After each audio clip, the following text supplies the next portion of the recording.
to the Mood Food Podcast. Hi, Dr. Pram. Hello, Preeti. So, like we mentioned to our viewers that, in our intro, that we're going to get into what is normal and what isn't. And I'm not talking about orientation, I'm talking about health. It's very important to understand that, like what is health Yes. and what is normal in health. Yes. So I think we put that question to our audiences, and we haven't received any questions so far, but I would like to ask you exactly the answer for that question. My interpretation of health is it's a freedom. It's a freedom to be who you are, a freedom to pursue your dreams, your vision, and mission in life. And this is what I think we all need to look at to explore what that means in each other's life, because there's no such thing as normal as a flat line for everybody. Everybody's normal is different. What do you think? I think everybody's normal is different because we're coming from different walks of life. We're coming from different races, we're coming from different parts of the world where the weather is different. We're coming from different stress levels. There's so many factors that we can talk about, because one person's normal could be, you're working from home and the food that you eat, maybe you've cooked at home, and you're not married, you don't have kids. For kids, that normal is different because they go to school, they're, with friends, they have to study. For students, like teenagers, they're going to college, their stress levels are different. True. And every walk of life, as we go through our stages, stresses change us in different ways.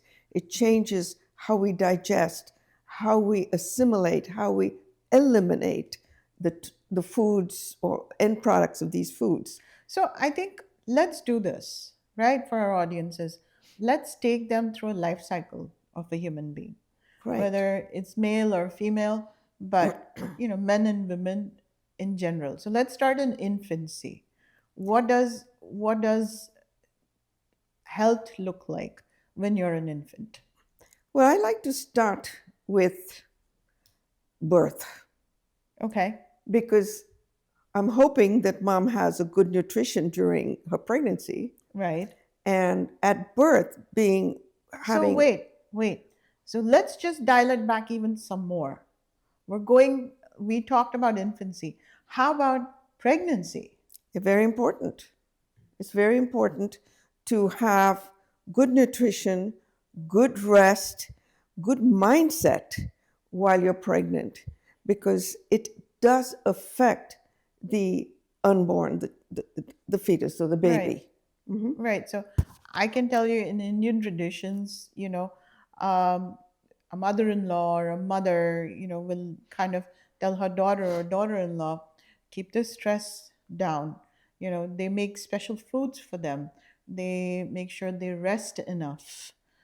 They always tell them, look at good pictures, look at, things that are pleasant so that your body is in tune with your mind. And I think that's what you're feeding the fetus. True.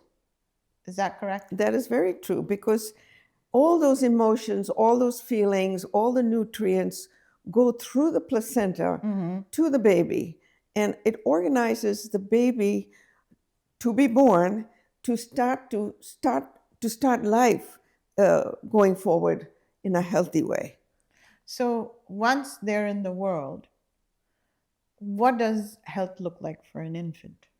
So I like to say that hopefully the baby is born through the normal passages and has picked up the microbiomes of the mother in that process. Just know, the father does not give the microbiomes to the mother, to the child. It is the mother that gives the microbiomes to the baby. And when the baby gets his first milk supply, these microbiomes start to grow and feed on that. And this is the supply of microbiomes of health, so that going forward, they can start to digest the So it's different foods. foundational. That is the foundational Absolute microbiome. foundation. Mhm.